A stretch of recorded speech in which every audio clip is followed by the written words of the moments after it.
Hello everyone, welcome back. This is a game 8 of the World Chess Championship between Grandmaster Ding Liren and Grandmaster Gukesh. The score is 3-3.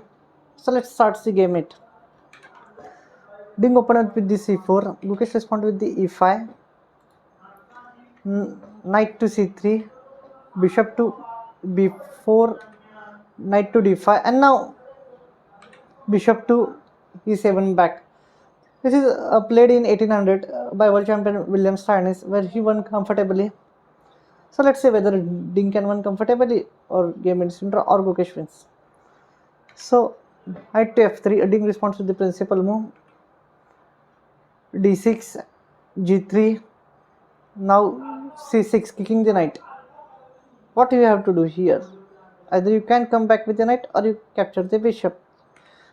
So Ding eliminates the dark square bishop, knight to e7, bishop to g2, f6. His f6 move is an absolutely novelty in this position. Some journalists ask Vishwanathan Anand what to think about the f6 move. Vishy says he is completely shocked after this move, as he never seen this before. But actually, the Grandmaster Fabiano Caruana has played this in a Blitz game, in a World Blitz Championship. So it's maybe played by the Fabi, so it must be good. So now castle, bishop to d6, hitting the pawn. And now, how do you defend the pawn? Either you play d3 or you play b3. d3 will black can play to disrupt the white's pawn structure, so Ding choose b3, and now d5, capturing the center, and now bishop to a3. The bishop has an x-ray, so castle. Now the knight is pinned, so knight cannot move. Committing the center is not a good idea, as Ding doesn't move this pawn. So basically they both are waiting. So rook to c1, another developing move, and now a5, knight to e1. This knight to e1 is such a classy move. Now the knight can come to the d3, it can go to the c5, or Ding can play the f4, challenging the black center, or also the knight c2 is an option for a further. So rook to e1, the rook to e1 is a silent move. It unpins this beautiful knight, and now the rook is freed. The rook protects the bishop, and also after exchanging this pawn, it has a grip over the center. So f4, Ding says you have a very strong center, I wanted to break it. So you have to capture here, because if you play e4, then there is a d3. So let's say you push the pawn, and now knight to c2. If you push the pawn, and then simply bishop to c5, and now you're losing both the pawns. Or let's say you protect with the knight, and now g4, kicking the knight, knight to h4, bishop to h3, and now just simply f5, g5, and now a3, and now bishop to c5, hitting the pawn, and just the pawn is lost again. So Gukesh captures accurately. He captures the pawn. Now rook takes pawn, pawn takes pawn, and pawn takes pawn. The idea is that okay, the bishop is here, so you cannot capture the rook. But in the first opening, where the white first move is f4, there in some positions the exact same things happen, where black captures this pawn, and then some people captures with the knight. But you always have to capture with the pawn, because it maintains the strong center. You can push further the pawn. So now knight to the g6, hitting the rook, rook to the e4, and now just simply knight to a6, developing the knight, knight to the c2, and now queen to the c7. The idea of the queen to the c7, this is a completely shock.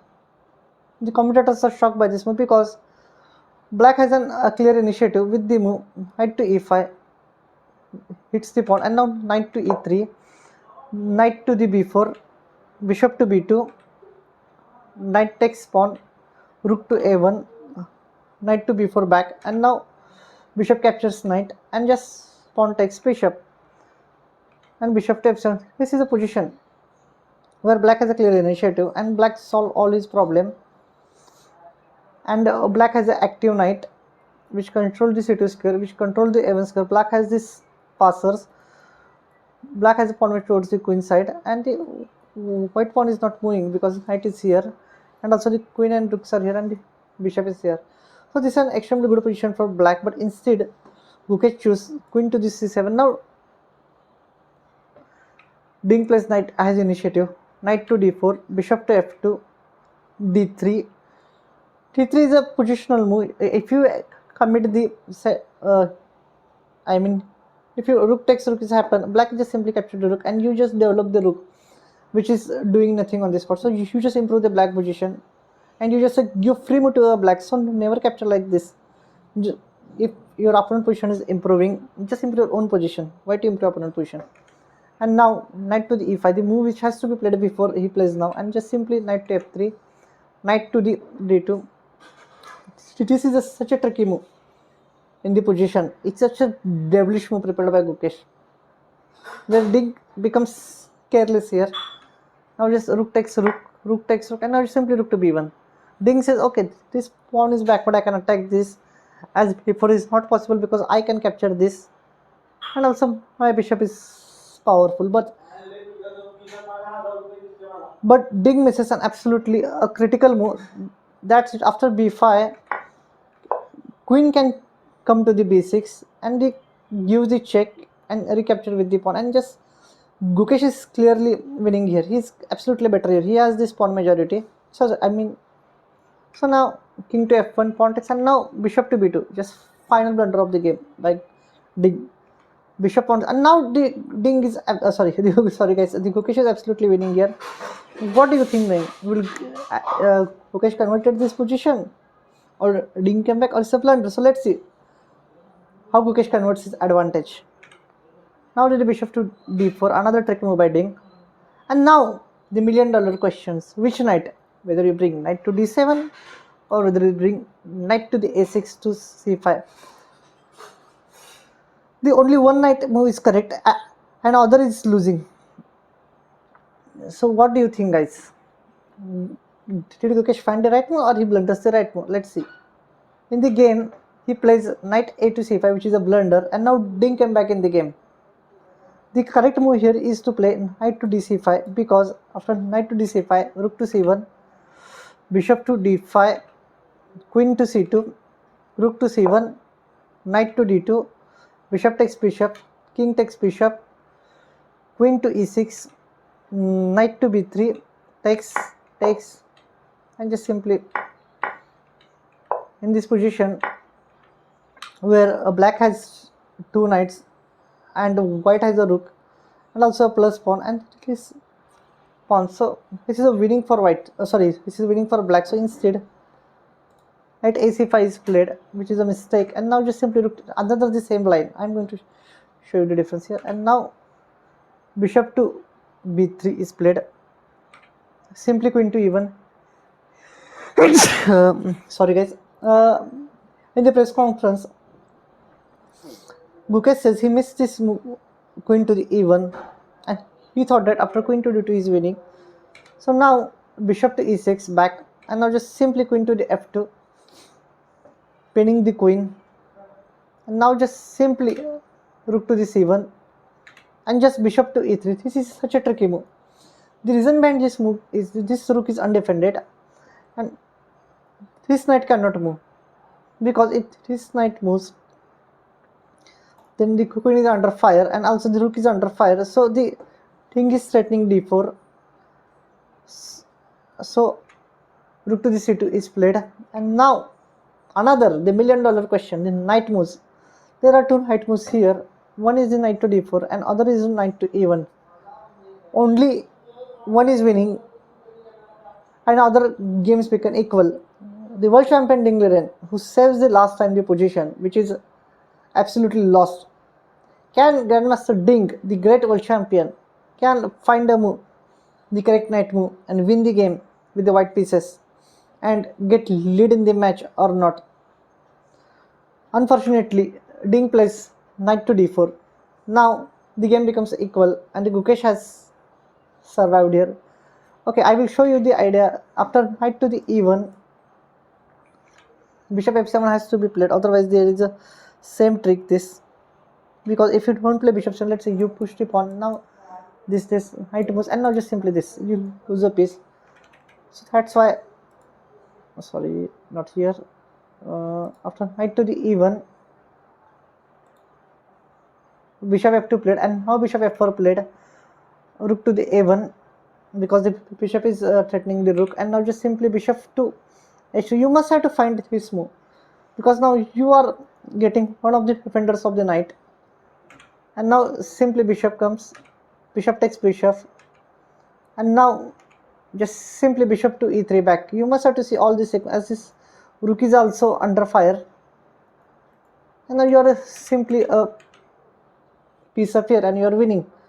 Instead, after knight to d4, now bishop to f2 is played, and now knight to the c3, again the same. Now just okay, white is exchange up here, but black also has two connected passers which compensate for the decision, which is fortunate for Gukesh, as he has two pawns, so he can survive this game with these two pawns.